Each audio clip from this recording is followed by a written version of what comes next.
जहाँ डाल डाल, यही तो गड़बड़ हो गया कि सोने की चिड़िया कह दिया। सोने की चिड़िया कह दिया तो सबने लूटा। चिड़िया को तो सभी लूट सकते हैं, अंग्रेज लूटे, लूटे, मुगलों ने लूटा।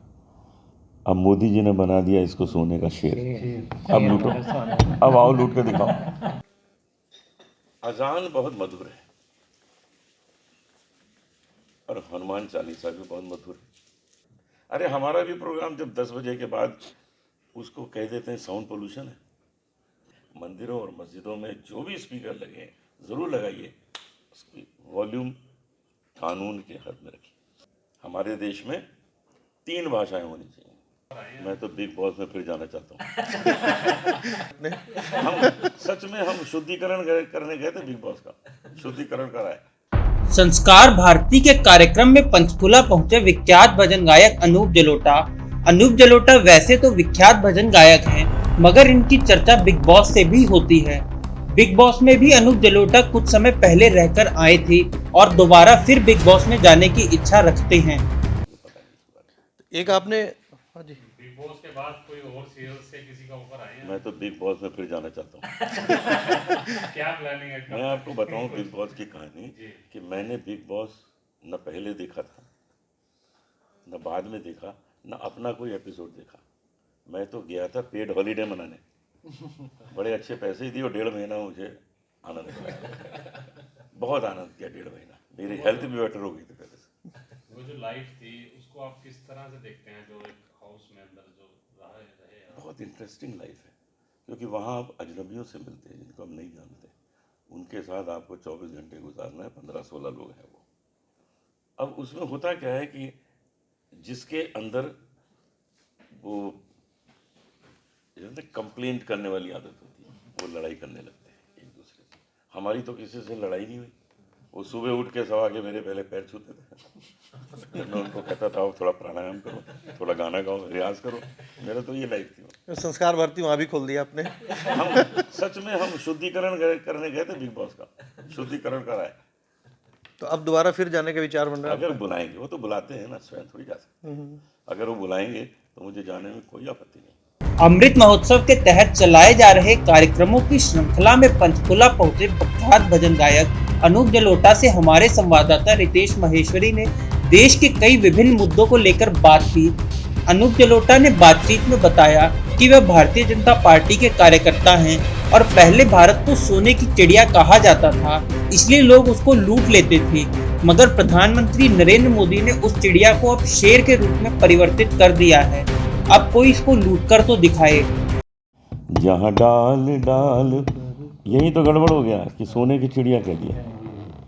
सोने की चिड़िया कह दिया तो सबने लूटा। चिड़िया को तो सभी लूट सकते हैं, अंग्रेज लूटे, लूटे, मुगलों ने लूटा। अब मोदी जी ने बना दिया इसको सोने का शेर। अब लूटो, अब आओ लूट के दिखाओ। योगी जी ने बना दिया शेर, आओ। कोई आपको ऐसी कोई इंसिडेंट याद आता हो किसी गाने के दौरान या भजन के दौरान, कोई ऐसा इंसिडेंट जो आपको ताउम्र याद रहने वाला हो? एक तो कमाल की बात बताऊं, 25 साल पहले इसी पंचकुला में मैं पहली बार मोदी जी को मिला था और उनको भजन सुनाया था। 25 साल पहले, जब वो कार्यकर्ता थे, काम करते थे, प्रभारी थे। उसके बाद मैं उनको मिला जब वो सीएम बने, गुजरात के। कई बार मिला, और पीएम बन गए तो बहुत ही बार मिले। तो ये होती है मनुष्य की यात्रा कि मनुष्य जब लगा रहे तो लगा रहता है, उसको कोई हटाने वाला नहीं होता। हनुमान चालीसा एवं अजान विवाद पर जलोटा कहते हैं, हम तो हनुमान चालीसा भी गाते हैं और नादिया कलाम भी। हमने दोनों समुदाय के गीत गाए हैं, मगर आजकल विवाद जिस लाउड स्पीकर को लेकर है उसकी आवाज धीमी होनी चाहिए। हमारे अपने कार्यक्रम में भी रात के 10 बजे के बाद आवाज हमें भी धीमी करनी पड़ती है। हुआ है हनुमान चालीसा पे और अजान को लेकर के कुछ समय पहले भी, 2-4 दिन पहले शायद आपने कुछ उस पर कोई बयान दिया था, तो आप इसको कैसे देखते हैं? अजान बहुत मधुर है और हनुमान चालीसा भी बहुत मधुर है।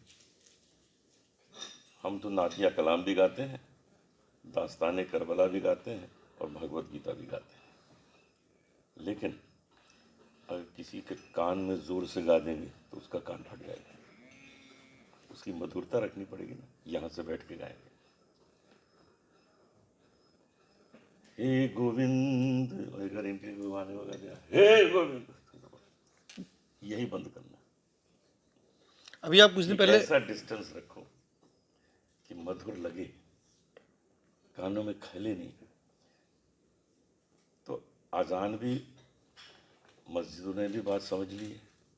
न जाने कितनी मस्जिदों से लाउड स्पीकर उतर गए जो लाउड थे, न जाने कितने मंदिरों से लाउड स्पीकर उतर गए जो लाउड थे। और इसका असर बहुत अच्छा होगा क्योंकि ये कानून के हद में रह के अब काम होगा। मतलब ये माना जाए कि अनूप जलोटा भी ये मानते हैं कि लाउड स्पीकर नहीं है, सही नहीं है। ये तो कहा ही नहीं मैंने, नहीं कहा नहीं तो वॉल्यूम की बात मैंने कहा कि लाउड स्पीकर नहीं होंगे तो भैया उनकी फैक्ट्री नहीं बंद हो जाएगी। लाउड स्पीकर चाहिए, लेकिन किस वॉल्यूम में चाहिए।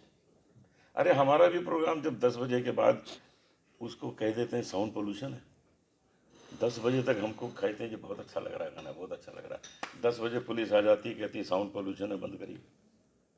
कानून है कि 10 बजे तक ये मधुर है और 10 बजे के बाद ये साउंड पोल्यूशन है। यही बात अजान में है, यही बात हनुमान चालीसा में है। मंदिरों और मस्जिदों में जो भी स्पीकर लगे हैं ज़रूर लगाइए, उसकी वॉल्यूम कानून के हद में रखिए। अभी आपने हिंदी फिल्मों और साउथ फिल्मों का भी एक कंपैरिजन किया था कुछ दिन पहले, वो क्या था? वो ये था कि उन्होंने ये कहा कि हिंदी राष्ट्रभाषा नहीं होनी चाहिए। मैंने उनसे कहा अगर ये राष्ट्रभाषा नहीं होनी चाहिए तो आप लोग अपनी फिल्मों को हिंदी में डब करके क्यों गांव-गांव तक पहुंचा रहे हैं और करोड़ों रुपया कमा रहे हैं? तमिल में ही रहने दीजिए ना, देख लेंगे जिसको देखना। लेकिन आपको मालूम है कि हिंदी का ही सहारा लेना होगा अगर इसकी आमदनी 10 गुना 20 गुना करनी है। तो इसका अर्थ है कि हिंदी ही देश में अधिकांश स्थानों पर बोली और समझी जाती है। तो इसको स्वीकार करिए। हमारे देश में 3 भाषाएं होनी चाहिए। पहली होनी चाहिए राष्ट्रभाषा हिंदी। अगर कोई तमिलियन यूपी में आ जाए तो उसको पता हो कि एक कप चाय कैसे मांगनी है हिंदी में। बिहार चला जाए तो उसको पता हो, आसाम चला जाए तो उसको पता हो कि हर जगह हिंदी समझी जाती है। लेकिन अगर वो सिर्फ तमिल सीख के आएगा उसको परेशानी हो जाएगी। और दूसरा, ग्लोबलाइज होना है तो इंग्लिश सीखो। इंग्लिश सीख के आप विदेशों में जाके भी काम करेंगे, आप विस्तृत काम करेंगे। लेकिन अगर ये कहेंगे कि हिंदी नहीं तमिल को ही आगे होने तो भैया गड़बड़ हो जाएगा। तीसरी भाषा तीन हो गए ना, इंग्लिश, हिंदी और लोकल तमिल। वो तो आनी चाहिए, लोकल बहुत ज़रूरी है, उसके प्रति सम्मान होता है। जैसे पंजाब में पंजाबी, मैं भी पंजाबी बोल रहे थे आके तो मैंने मज़ा आ रहा पंजाबी बोल के। बम्बई तो मौका नहीं मिला बोलने का।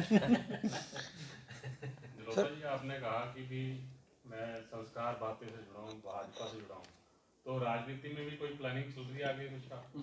कोई नहीं, वो लोग मुझे काम देते हैं करने के लिए। मुझे उन्होंने जो दूरदर्शन और ऑल इंडिया रेडियो इनको जो कंट्रोल करती है संस्था, उसमें मुझे उन्होंने बोर्ड ऑफ डायरेक्टर बनाया था। आईसीसीआई में भी मुझे बनाया था, जो कलाकारों को विदेश भेजते हैं चुन चुन के। तो ये सब काम मुझे दिए जाते हैं और वो मैं काम करता हूँ। मैं कभी इलेक्शन नहीं लड़ूंगा, मैं वोट नहीं मांगने वाला कभी। कैसा लगा आपको? कमाल कर दिया है, मतलब जिसकी कल्पना नहीं की जा सकती वो मैं देख के आया हूँ। मैं पहले भी जाता रहा हूँ काशी, और मंदिर तक पहुँचने के लिए कंधों से टकरा टकरा के कंधों में दर्द हो जाती थी, इतनी भीड़ थी गली में। अब गली तो है ही नहीं कोई, अब तो लगा है कि जैसे भैया ताजमहल में आ गए, ऐसा खुला हुआ था, बहुत सुंदर कर दिया। लेकिन मंदिर उतना ही है, वो जो है स्थान वो उतना ही है, वहाँ आपको वैसे ही जाना पड़ता है, वो करना पड़ता है, उसको छेड़ा नहीं गया। लेकिन आसपास लोगों को सुविधा इतनी दे दी है कि वहीं से बैठे बैठे आप घाट पे भी चले जाएं। हम तो घाट भी गए वहाँ से, वो तो बन रहा है लेकिन हम चले गए। घाट पे जाइए, वहाँ से पैर धोइए और वहीं से आप अंदर आइए।